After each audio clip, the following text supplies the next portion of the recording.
The Fairfax County Jane Doe, 1993, identified as Sharon Kay Abbott Lane. I actually covered this case as a Jane Doe about 6 months ago, so it's always kind of exciting to see when they solve it. In December of 1993, a land surveyor was working in a wooded area of Centerville, Virginia. This area was being cut down and converted into a subdivision. And in the process, a woman's skeletal remains were found between the trees.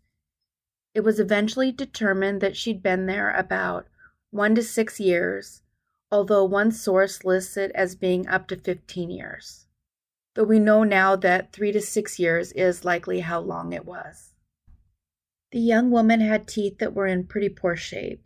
She had some cosmetic filler applied to a space, and it looks like they'd been cared for up to a point. So then something changed for her along the way. By the end, they were in pretty bad disrepair. She had an overbite and 5 missing molars. There was a lot of staining and a gap in the front. She was also likely a heavy smoker. The underwear she had on had a rip, and her bra was found rolled up next to her. She had been wearing a size 8 pair of sandals, and she did have on some jewelry. She had with her a hair pick and a banana clip. Banana clips were crescent-shaped hair clips that would give the wearer's hair volume and cause it to fan out. A quarter found in her pocket was made in 1980. It was noted that she'd suffered knife wounds to her back, collarbone, and neck. It's thought that it might have possibly been an attack from behind. The digital quality of the recreations that were done were pretty terrible. As time has gone by, they are basically copies of copies.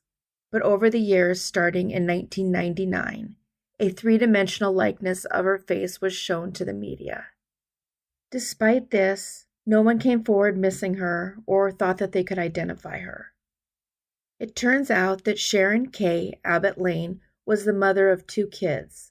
She would have been around 34 if she'd lived to the year that she was found, which most likely means she was 28 to 31 when her life was taken. She'd been raised in Indiana, eventually living at one point in Big Stone Gap, Virginia.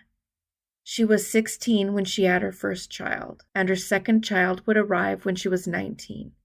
But Sharon was also inclined to do drugs, and she had a tendency to hang out with the wrong people. This sadly led to Sharon losing custody of her kids at age 20, when the kids were aged 1 to 4.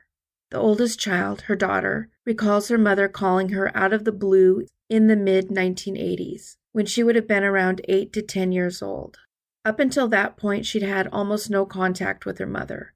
During that call, Sharon asked her daughter Kimberly if she loved her, and asked if the two could stay in touch.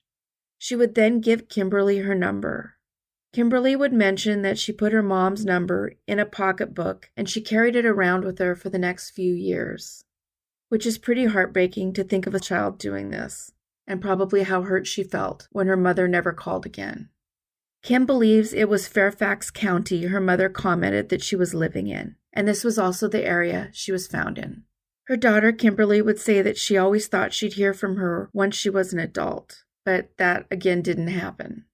Her son would also try to locate her at one point, and he couldn't find any record of her. Othram Labs would use DNA to come up with a cousin of Sharon's, which eventually led to Sharon's brother. They usually look for 2 different DNA donors to positively identify a Jane or John Doe. Sharon's brother told the authorities that Sharon's kids, Michael and Kimberly, lived in Virginia. It was a little bit of a stretch finding the right Kimberly, but they located her, and as a result, they obtained her DNA. And with this, she was officially confirmed as once again having her name. This happened in December of 2022. Kimberly would explain that she doesn't really know much about her mom, but that she heard some stories from her dad, saying their mother was really young and kind of wild and around the wrong people. He felt it wasn't safe for the kids to stay with their mom. She then recounted a memory she had of trying to feed her crying baby brother cereal when they were alone in an apartment. It isn't stated for this incident how old the kids were, but the oldest she would have been was about 4, and her brother either a baby or a toddler. Her parents had split up by then, and the kids were thankfully sent to live with their father.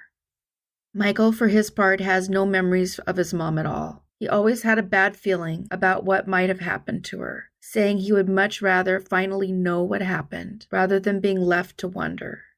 He looked into finding her at one point, saying he contacted her family over the years, but they hadn't heard from her either. On one of the calls, he got in contact with his grandfather, who relayed that the last time they had spoken to Sharon was in 1987. On this occasion, she had called to ask for bail money, but the father refused. Another time, he spoke to one of Sharon's sisters. She told Michael that in 1991, she received a call in the middle of the night with someone screaming, "Your sister's dead." It doesn't appear that the sister called the police or anything. It left Michael with the impression that no one ever filed a missing person report at all.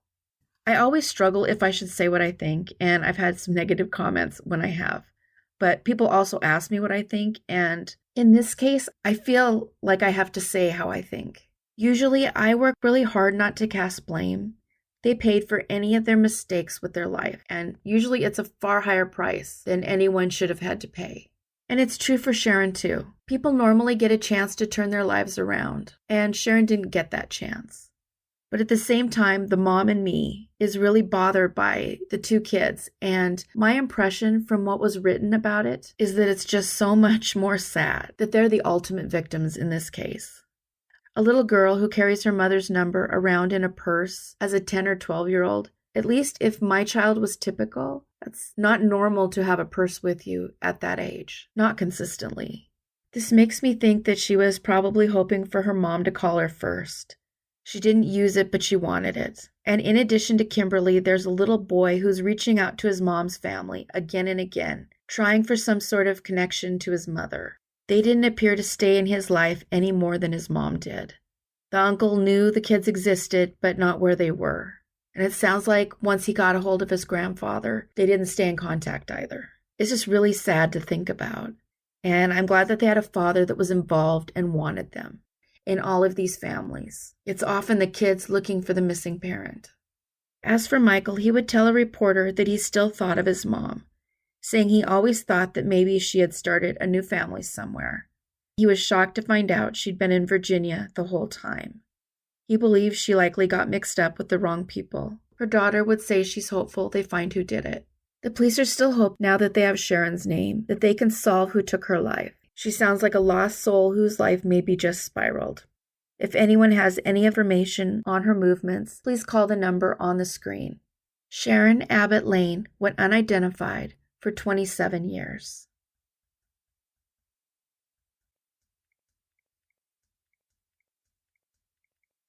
The Gateway John Doe, identified as Larry Dean Watts.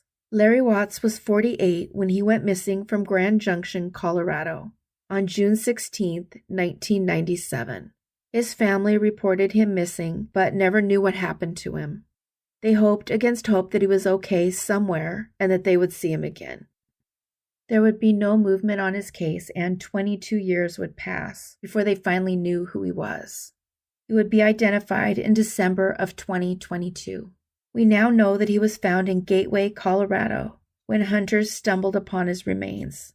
He perished due to a self-inflicted GS wound. The item used to take his life was still there, along with a flashlight, a holster, a cigarette lighter, Camel cigarettes, eyeglasses, socks, sandals, and a wine glass. Well, it doesn't tell them why, and it's not the answer that they wanted. His family now finally knows what happened to him. Larry Dean Watts was missing for 25 years, and an unidentified John Doe for 3.